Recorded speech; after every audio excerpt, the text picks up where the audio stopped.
What's up, everyone? So we're going to talk about slips. What is it and what you guys should be doing whenever this is programmed. So slips stands for scales, L-sit, inversion, plank, stretching.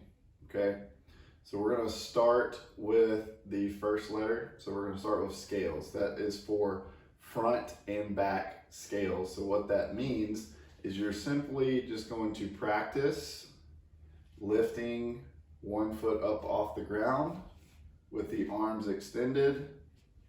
Right? So if we can only get to here, we'll stop here. Or if we can go higher, we'll go higher up. And you're just going to hold for however long you can. Okay, so if we can hold for 30 seconds, we're going to hold for 30 seconds. If we can go a little bit longer, we can go longer. It also depends the format at which you're going to be performing this, which I'll go over at the end. Okay, so again, that is a front scale. You want to do both legs. Back scale will be the opposite. So you would go leg back,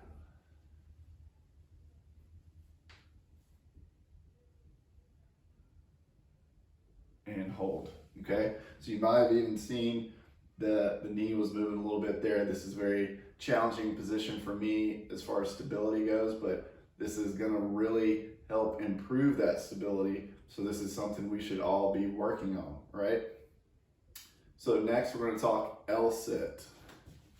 I know you guys are familiar with this, but just to get a refresher real quick, you can use anything around the house, like a couple chairs, or if we have the mobility, we can even sit on the ground and just lift our legs up there. But what you'll simply do is hands go on top of the chairs, fully extend, and then we'll extend the legs.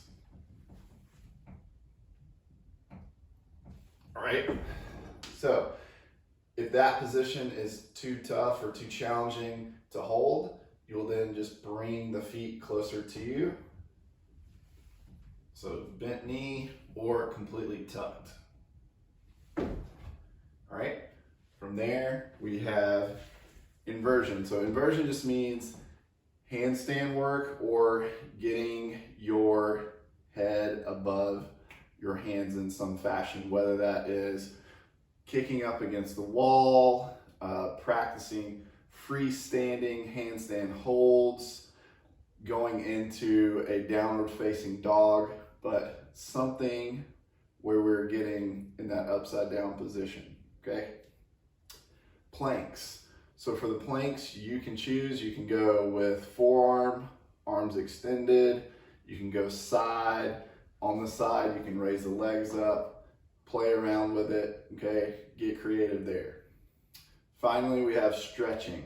Okay, now there's a ton of stretches out there, so don't overwhelm yourself with it. Keep it simple. And if you're still kind of just curious, like, well, what should I be doing for a stretch? Reach out to one of the coaches and we'll give you what you should be doing, okay? But just prime example, one that everyone can do is the couch stretch, okay? I'm gonna use a chair instead of a couch. But I'll just place foot on top of the chair, knee goes down, step into a lunge position, and then sit up tall. And I'm rotating my hips forward. I'm gonna feel a nice stretch here in the upper quad hip area.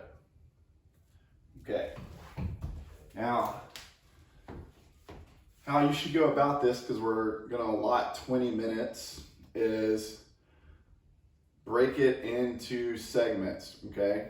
Give yourself about 4 minutes at each section. And then it's up to you how long you want to spend on the movement. So in the notes of Sugar Wide, we broke it down EMOM style, but you could change that up however you see fit. So if you want to spend more time, holding one of the scales, so if you want to spend more time than 30 seconds here, spend more time. If you want to spend less time, spend less time, okay? But try to keep it fairly even with everything, all right? Again, if you have any questions, reach out.